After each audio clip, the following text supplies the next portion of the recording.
Hello friends, তো দেখো আজকে আমি ম্যাগি বানাবো। তো যেমন অ্যাডে বলে যে কি ম্যাগি বানাতে খালি 2 মিনিটস লাগে, তো চলো দেখি এমনই ইজি ওয়েতে আমরা ম্যাগি বানাবো। তো স্টার্টিংয়ে দেখো আমি চপড অনিয়ন আর চিলি কেটে ওটাকে অয়েলে ফ্রাই করছি।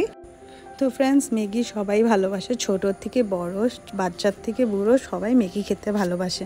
তো পেঁয়াজ আর লঙ্কাটা অল্প ভাজা হয়ে গেছে, ফ্রাই হয়ে গেছে। তো তারপরে আমি এটাতে অ্যাড করব হলো সল্ট, অল্প পরিমাণ মতো সল্ট অ্যাড করব, তারপরে একটু হলদি অ্যাড করব আর অল্প জিরের গুঁড়ো। তো এই তিনটা ইনগ্রেডিয়েন্ট দিয়ে, জাস্ট এই তিনটা মশলা দিয়ে এটাকে সুন্দর করে আরেকটু ফ্রাই করব। তো অল্প ফ্রাই হয়ে যাবার পরে দেখো আমি একটু জিরের গুঁড়ো যেহেতু বলেছিলাম, তো ওটাই অ্যাড করছি। আর আমি বহুত কম অ্যাড করেছিলাম, তো একটু আরেকটু অ্যাড করে দিয়েছি। আর দেখো কালারের জন্য আমি একটু রেড চিলি পাউডারও দিয়ে দিয়েছি। তো ওটা একটু ফ্রাই হয়ে যাওয়ার পরে দেখো আমি ম্যাগিগুলোকে কড়াইতে দিয়ে দিচ্ছি।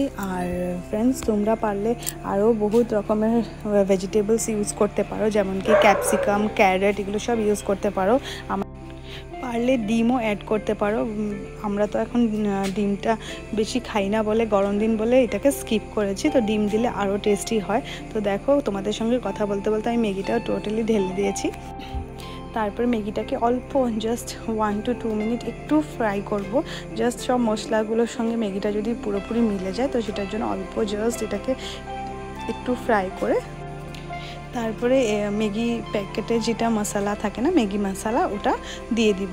তো আমি যেহেতু 6টা প্যাকেট বানিয়েছি, তো প্রথম কয়েকটা প্যাকেটের মশলা দিয়েছি, ওটাকে ভালোভাবে স্টির করে তারপরে আমি যখন জল দিব তখন আরও কয়টা প্যাকেট দিয়ে দিব। তো ম্যাগি মশলাটা দিয়ে আমি আবার একটু লাড়াচাড়া করে তারপর দেখো পরিমাণ মতো জল দিয়ে দিচ্ছি। তো জল দেওয়ার পরে একটু বয়েল হয়ে গেলে তারপরে ম্যাগিটাকে সার্ভ করা যাবে।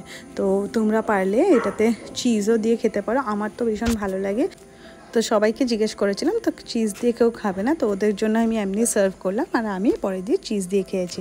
তো আমি ভিডিওটা এখানেই এন্ড করছি। আশা করি তোমাদের ভালো লেগেছে। তোমরা যদি আরও এরকম ছোটো মোটো স্ন্যাক্স রেসিপি চাও তো প্লিজ কমেন্ট করো, আমি চেষ্টা করব নতুন নতুন রেসিপি নিয়ে আসতে। Bye bye.